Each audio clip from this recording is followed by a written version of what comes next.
जय श्री गणेश। नमस्कार, मैं आचार्य संजय द्विवेदी नवंबर माह का तुला राशि का मासिक राशिफल लेकर आपके सम्मुख उपस्थित हूँ। ये मासिक राशिफल आपके चंद्र राशि पर आधारित है। जिन जातकों का तुला लग्न है उनको भी राशिफल अवश्य देखना चाहिए। ये नवंबर माह तुला राशि के जातकों के लिए किस प्रकार का रहेगा, किस प्रकार के लाभ मिलेंगे, कौन सा भाव अत्यंत प्रबल हो रहा तथा कहाँ पर समस्या आ सकती है, संपूर्ण विश्लेषण मैं करने जा रहा हूँ। तुला राशि के लिए प्रारंभिक समय में जो ग्रहों की स्थितियां वो इस प्रकार होंगी। तुला राशि के लिए लग्न में ही सूर्यदेव होंगे, शुक्राचार्य होंगे, यहाँ पर बुध भी होंगे तथा यहाँ पर केतु का गोचर चल रहा होगा। इसी प्रकार से तुला राशि के लिए चतुर्थ भाव में जहाँ पर केंद्र का भाव है, मकर राशि है, वहाँ पर शनिदेव होंगे जो कि मार्गीय अवस्था में आ चुके होंगे। षष्ठम भाव में गुरुदेव बृहस्पति का गोचर चल रहा होगा तथा सप्तम भाव में राहु का गोचर चल रहा होगा। इसी प्रकार से नवम भाव में जहाँ मिथुन राशि बनती है वहाँ पर मंगल का गोचर चल रहा होगा। ये संपूर्ण ग्रह स्थितियाँ हैं। इसके पश्चात 11 नवंबर को शुक्राचार्य का राशि परिवर्तन होगा जो कि लग्नेश है। ये द्वितीय भाव में गोचर करना प्रारंभ करेंगे। 13 नवंबर को मंगल का राशि परिवर्तन होगा। मंगल वक्री अवस्था में आकर नवम भाव से निकलकर अष्टम भाव में प्रवेश करेंगे। इसी प्रकार से 13 नवंबर को ही बुध का राशि परिवर्तन होगा। बुध लग्न से निकलकर द्वितीय भाव में वृश्चिक राशि में मंगल की राशि में प्रवेश करेंगे। 16 नवंबर को सूर्यदेव का भी राशि परिवर्तन हो जाएगा। सूर्यदेव लग्न से निकलकर द्वितीय भाव में अपने मित्र मंगल की वृश्चिक राशि में प्रवेश करेंगे। तो द्वितीय भाव में त्रिग्रही योग का निर्माण होगा। इसी माह में ही गुरुदेव बृहस्पति जो कि वक्री अवस्था में चल रहे हैं, ये 24 अक्टूबर से मार्गी हो जाएंगे। तो ये संपूर्ण स्थितियां बनेंगी। नवंबर माह में जो लग्न है, लग्न में चतुर्ग्रही योग है। यहाँ पर सूर्य भी हैं जो कि लाभ के स्वामी हैं, यहाँ पर बुध भी हैं जो कि भाग्य के स्वामी हैं। इसी प्रकार स्वयं लग्नेश का लग्न में होना, इस पर राहु की दृष्टि का होना, चतुर्ग्रही योग का लग्न में प्रभाव अत्यंत बलवान होता है, परंतु यहाँ पर प्रभाव दूषित हो रहा है। इसी प्रकार से ग्रहण का निर्माण होना, जड़ दोष का निर्माण होना, लग्न में चतुर्ग्रही योग का पूर्ण लाभ आपको नहीं मिल पा रहा है क्योंकि यहाँ पर संपूर्ण ग्रहों का संयोग यहाँ पर दूषित हो रहा है। यहाँ पर लग्न में ही शुक्राचार्य का होना, पंच महापुरुष राजयोग में से एक मालव योग का निर्माण करना, परंतु उस राजयोग का दूषित हो जाना यहाँ आपको लाभ नहीं दे पा रहा है। यहाँ पर कल्पनाशीलता अवश्य बढ़ेगी, आप आकर्षक अवश्य हो जाएंगे, यहाँ प्रभावी आप अवश्य होंगे, परंतु कहीं न कहीं यहाँ पर एक असमंजस की स्थिति भी होगी, मानसिक तनाव भी होगा, अनावश्यक कोई डर यहाँ पर हो सकता है। इसी प्रकार से सूर्य के साथ शुक्राचार्य की यहाँ पर युति, लाभ के स्वामी का भी लग्न में होना, लग्नेश के साथ होना प्रबल स्थिति बनाता है, परंतु लाभ के स्वामी का ग्रहण के प्रभाव में होना आपके लाभ के भाव को दूषित करता है। लाभ की मात्रा कम होगी, शिक्षा में कहीं न कहीं अनावश्यक अवरोध उत्पन्न होगा, प्रेम संबंध बिल्कुल अच्छा नहीं रहने वाले। इसी प्रकार से संतान का भाव भी कहीं न कहीं प्रभावित हो रहा है, जिसके कारण संतान के साथ तनाव अथवा संतान के स्वास्थ्य में कुछ समस्या हो सकती है। यहाँ सावधान रहने की आवश्यकता होगी। शिक्षा में बहुत आपको सामंजस्य बनाना होगा, मन को पढ़ने में लगाना होगा, कल्पनाशीलता में नहीं जाना है। यहाँ पर आपको कंसंट्रेशन अपना बढ़ाना होगा। सूर्य ग्रहण में है, इसके कारण आपका कंसंट्रेशन भी यहाँ पर कम हो जा रहा है, जिसका प्रभाव भी आपके लग्न पर पड़ रहा है। तो अनावश्यक शंकाएं ये उत्पन्न हो रही। यहाँ पर आपके बुध जो है भाग्य के स्वामी है, भाग्य के स्वामी का लग्न में होना, लग्नेश के साथ होना, लाभ के स्वामी के साथ होना एक प्रबल स्थिति बना रहा है, परंतु सभी ग्रहों का प्रभाव कहीं न कहीं दूषित हो रहा है। कई राजयोगों का निर्माण लग्न में हो रहा है, उसके पश्चात भी उनका लाभ आपको नहीं मिल पा रहा है। ये बड़ी विकट स्थिति है। तो बुध जो कि वाणी के भी कारक हैं, सूर्य के प्रभाव में भी होंगे, राहु के प्रभाव में भी होंगे, तो जड़ दोष का निर्माण होगा। तो आपका निर्णय यहाँ पर अच्छा नहीं रहने वाला है। बहुत सोच समझकर, बहुत सोच विचार कर निर्णय लीजिएगा, विचारशील होकर कार्य करिएगा, वाणी पर नियंत्रण रखिएगा, अपने क्रोध पर नियंत्रण रखिएगा। अनावश्यक किसी पर भी आप किसी भी प्रकार का दबाव ना डालें। ये स्थिति एक विस्फोटक स्थिति बन सकती है, जिसके कारण वाद विवाद बढ़ सकता है, पारिवारिक संबंधों में समस्या आ सकती है। तो यहाँ पर बहुत सोच विचार कर आपको कार्य करना होगा।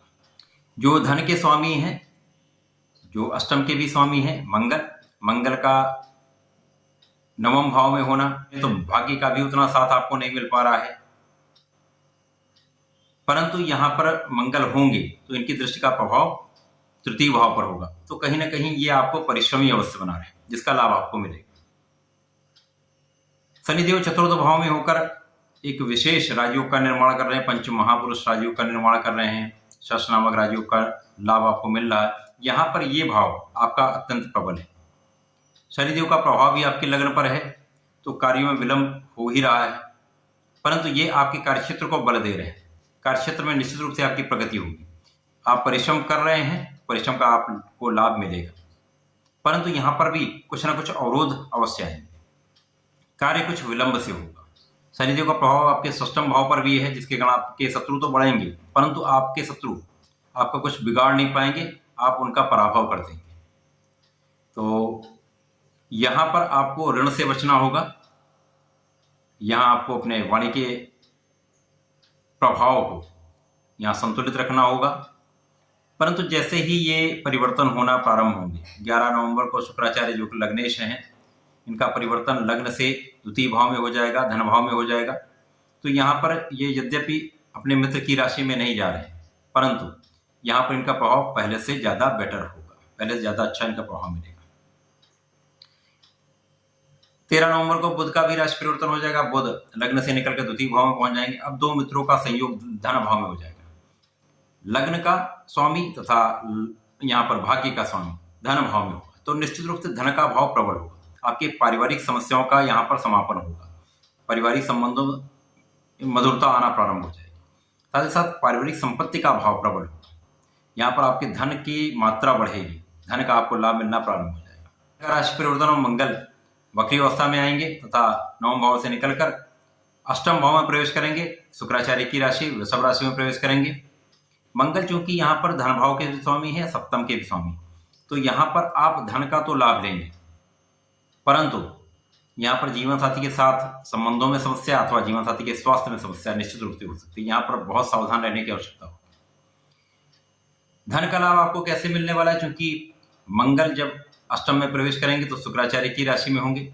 इसी प्रकार से शुक्राचार्य द्वितीय भाव में मंगल की राशि वृश्चिक राशि में है, तो यहाँ पर एक विशेष रूप से एक अद्भुत परिवर्तन राजयोग का निर्माण होगा, जहाँ पर लाभ का स्वामी भी होगा, जहाँ धन के स्वामी की दृष्टि का प्रभाव होगा। इसी प्रकार से वहाँ पर लग्नेश होंगे, तो धन का भाव निश्चित रूप से प्रबल होगा। यद्यपि यहाँ पे आप धन का संचय उतना नहीं कर पाएंगे, परंतु धन का लाभ निश्चित रूप से बढ़ेगा।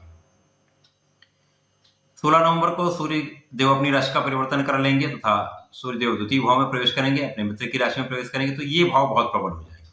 अब सूर्यदेव जो लाभ के स्वामी हैं, उनका जब धन भाव में प्रवेश होगा तो यहाँ पर मंगल के साथ दृष्टि प्रभाव में भी होंगे, जो धन भाव के स्वामी हैं। इसी प्रकार से यहाँ पर त्रिग्रही योग बन जाएगा। अब यहाँ पर लाभ भाव के स्वामी भी होंगे, यहाँ पर भाग्य का स्वामी भी होगा, यहाँ पर लग्न का भी स्वामी होगा, उस पर धन भाव के स्वामी की दृष्टि, तो यहाँ पर प्रचंड धन का लाभ आप अर्जित करेंगे। सारी समस्याओं के होते हुए भी यहाँ पर आपको बहुत प्रबल मात्रा में धन का अर्जन प्रारंभ हो जाएगा। पारिवारिक संपत्ति का लाभ आप अवश्य लेंगे। पारिवारिक संबंधों में मधुरता अब यहाँ पे आपको मिलने लगेगी, संबंध अच्छे रहने वाले, भाई बहनों का भी सहयोग मिलेगा, परिवार का भी पूरा सहयोग आपके साथ रहेगा। इसी माह में जैसे गुरुदेव बृहस्पति का मार्गीय अवस्था में आना होगा, तो गुरुदेव बृहस्पति इस वर्तमान में तुला राशि के लिए यहाँ पर षष्ठम भाव में गोचर कर रहे हैं। तुला राशि के लिए कारक भी नहीं, परंतु गुरुदेव का जो कार्यकत्व है वो अपना कार्यकत्व पूर्ण करते हैं। गुरुदेव की दृष्टि का प्रभाव यहाँ से द्वितीय भाव पर पड़ेगा, तो षष्ठम में रहकर अपनी ही राशि में रहकर ये कहीं ना कहीं इस भाव को निश्चित रूप से प्रबल करेंगे, क्योंकि मित्र की राशि है, तो यहाँ पर इसके भाव में प्रबलता आने से धन का इस माह में आप प्रचंड लाभ लेने वाले हैं। तो नवंबर का माह तुला राशि के जातकों के लिए प्रारंभिक समय में बहुत उथल पुथल का है, मानसिक वेदना देने का है, कष्टों का है, परंतु उसके पश्चात जैसे ही राशियों का परिवर्तन होगा, ग्रहों का अनुकूल परिवर्तन मिलेगा, तो ये भाव आपका बहुत प्रबल होगा। धन भाव की प्रबलता से आपको प्रचंड धन का लाभ अवश्य मिलेगा। तुला राशि के जातकों के लिए मैं सदैव कहता हूँ कि आपको भगवान भोलेनाथ की शरण में रहना चाहिए, नियमित उन पर जलार्चन करना चाहिए तथा प्रत्येक शनिवार को यदि नीले फूल का अर्पण करते हैं तो यहाँ पर आप बहुत लाभ प्राप्त करेंगे। तो ऐसा करें, इसका लाभ लें। धन्यवाद, नमस्कार।